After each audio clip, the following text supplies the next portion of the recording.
तो दोस्तों इस वीडियो में हम एक इंपॉर्टेंट क्वेश्चन देखने जा रहे हैं जो कि एग्जाम में आने की फुल चांसेस हैं। क्यों? क्योंकि दोस्तों इस क्वेश्चन के ऊपर इंस्टीट्यूट ने कोरिगेंडम इशू करा है। मींस जो मॉड्यूल में पहले सोल्यूशन था वो अब चेंज हो चुका है। इंस्टीट्यूट ने दोस्तों इस आंसर को सही कर दिया है। आप किसी भी फैकल्टी की बुक, क्वेश्चन बुक यूज कर रहे होंगे तो उसमें इसका पुराना सोल्यूशन ना हो तो उसे एक बार चेक जरूर कर लेना। और ये दोस्तों क्वेश्चन था रिलेटेड टू अमेंडमेंट, जो आपके अटेम्प्ट में ही क्या होगा, फर्स्ट टाइम इंप्लीमेंट। इसलिए दोस्तों इसके आने की प्रोबेबिलिटी सबसे ज्यादा चांसेस है। चलिए इस करेक्शन को देखते हैं। बेटा इंस्टीट्यूट ने करेक्शन बताया है कि एक कोरिगेंडम के अंदर आपको इलस्ट्रेशन नंबर 12 जो कि चैप्टर नंबर 1 का क्वेश्चन है उसके अंदर चेंजेस है। सोल्यूशन के अंदर चेंजेस क्या है इसे फटाक से देख लेते हैं। फिगर सारे के सारे आपको हम लोग age used in this answer देख लेंगे फटाक से। देखो सबसे पहले दोस्तों क्वेश्चन नंबर 12 आपकी स्क्रीन के सामने आ गया होगा।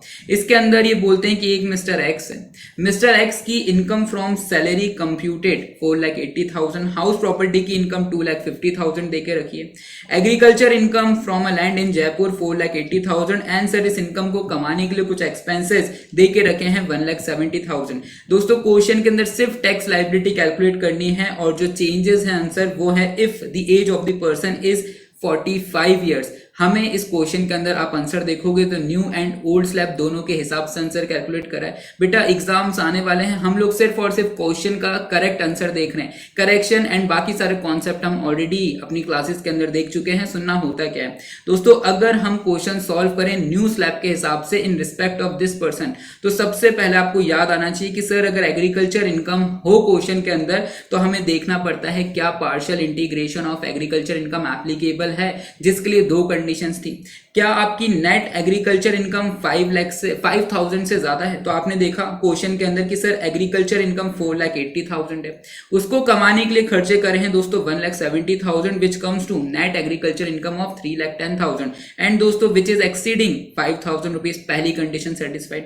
दूसरी कंडीशन, क्या non agriculture income means other than agriculture income जो आपकी इनकम है, क्या दोस्तों ये बेसिक एग्जम्पशन लिमिट से ज्यादा है? बेटा हम लोग न्यू स्लैब के हिसाब से मींस 115 BAC के हिसाब से कैलकुलेशन कर रहे हैं। इंडिविजुअल के केस में बेसिक एग्जम्पशन लिमिट होती है 3 लाख की। ऑब्वियस सी बात है सर ये इनकम दोनों को ऐड करके other than agriculture income it is exceeding दोस्तों आपकी बेसिक एग्जम्पशन लिमिट से ज्यादा। मींस हमारी जो इनकम है वो है 7,30,000 gross total income and sir वो सर आपकी बेसिक एग्जम्पशन लिमिट से ज्यादा है। दोस्तों होगा क्या, दोनों कंडीशन सेटिस्फाई हो गई, जिसकी वजह से हम इस क्वेश्चन के अंदर पार्शियल इंटीग्रेशन के हिसाब से आंसर निकालेंगे। यहां तक तो आंसर ठीक है।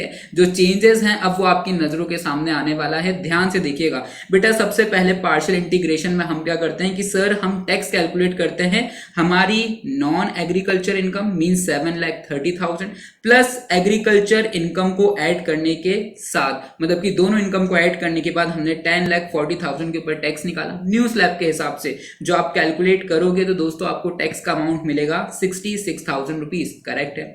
सेकेंड स्टेप में हम पार्शियल इंटीग्रेशन में क्या करते थे कि सर फर्स्ट स्टेप में तो हमने एग्रीकल्चर इनकम के ऊपर भी टैक्स निकाल दिया, बट वो तो एग्जम्प्ट होती है, इसके ऊपर टैक्स क्यों दें? तो सेकंड स्टेप में दोस्तों हम एग्रीकल्चर इनकम में ऐड करते थे आपकी basic exemption limit and sir उस अमाउंट के ऊपर टैक्स कैलकुलेट करते थे, जो कि ऑलरेडी सही कैलकुलेशन है पुरानी मॉड्यूल में भी नई मॉड्यूल में भी, विच कम्स टू दोस्तों 16,000 रुपीज एग्रीकल्चर इनकम एंड आपके बेसिक एग्जम्पशन लिमिट 3 लाख को ऐड करके आप टैक्स निकालोगे 16,000 का टैक्स आएगा।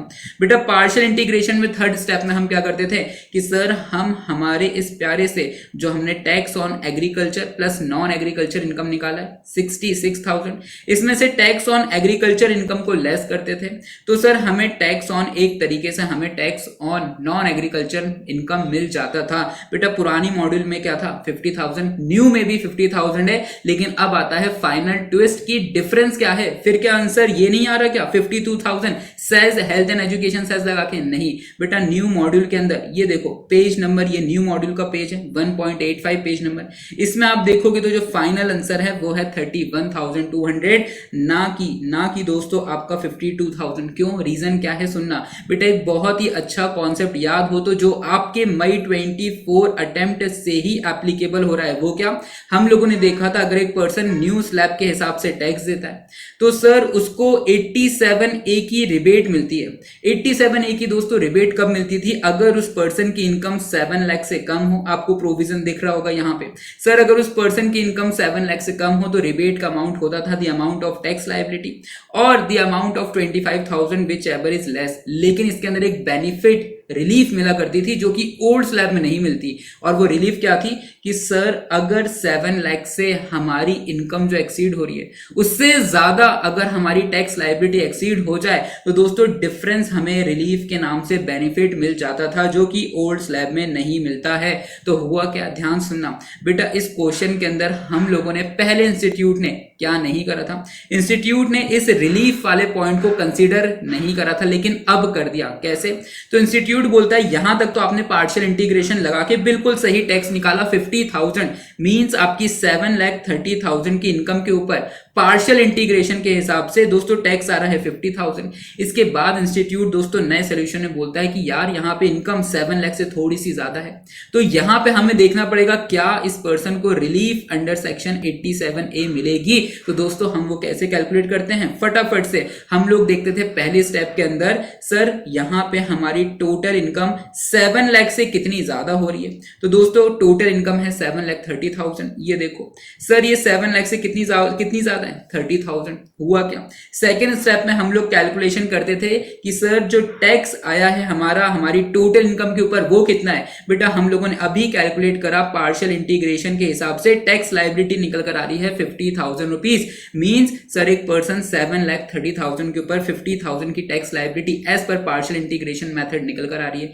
हुआ क्या दोस्तों, इस केस के अंदर 7 लाख से जो इनकम एक्सीड हो रही है वो है ओनली 30,000, लेकिन सर टैक्स लायबिलिटी आपकी इनकम एक्सीडिंग 7 लाख से भी ज्यादा हो रही है, जिसकी वजह से होता क्या था, हम लोगों ने देखा था सर यहाँ पे difference will be provided to you in the name of relief. दोस्तों आपको 87A के अंदर 20,000 की रिलीफ मिल जाएगी, और होगा क्या बेटा, स्टेप नंबर 4 के अंदर यहाँ पे आपके 50,000 की टैक्स लायबिलिटी में से आप 20,000 की रिलीफ लोगे 87A की, एंड दोस्तों आप टैक्स लायबिलिटी 30,000 के ऊपर final 4% health and education cess लगा के 31,200 कैलकुलेट करोगे। लेकिन यहीं पे अगर आपके पास पुराना एडिशन है मॉड्यूल का, पुराना एडिशन मतलब मई 24 वाला, बेटा ये नवंबर वाले के अंदर कॉरिगेंडम के बाद के चेंजेस है, तो आपके पास मॉड्यूल के अंदर जो सोल्यूशन होगा उसके अंदर ये जो आंसर होगा वो होगा 52,000।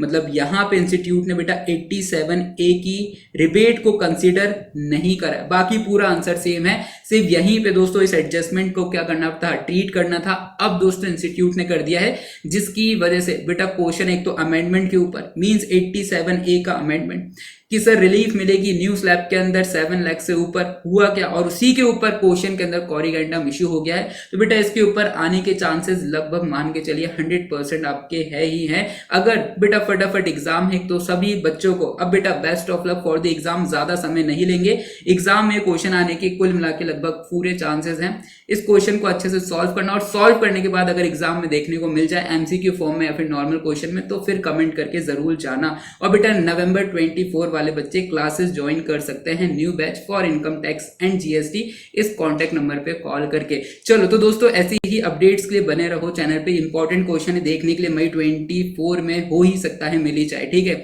बेटा। मिलते हैं नेक्स्ट वीडियो में, जब तक के लिए bye bye tata, enjoy and best of luck for your exams.